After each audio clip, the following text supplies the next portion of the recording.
Mladi u kantonu Sarajevo, koji su 2023. dobili 4.800 konvertibilnih maraka subvencije za stan, prema najavi premijera Nihada Uka, trebali bi do kraja 2025. dobiti razliku do 10.000 konvertibilnih maraka, koliko je isplaćivano i ranijih godina. U javnom pozivu za subvencioniranje rješavanja stambenog pitanja mladih iz 2023. godine istaknuto je da će iznos subvencije biti do 12.000 konvertibilnih maraka.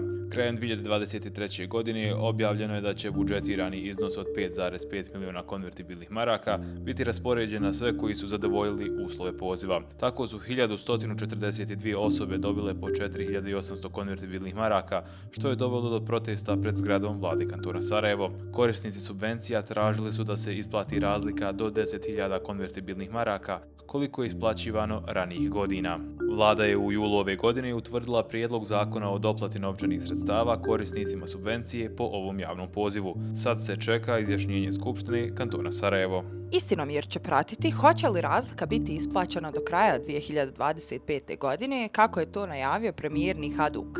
Za više ovakvog sadržaja čitajte i gledajte Istinomjer.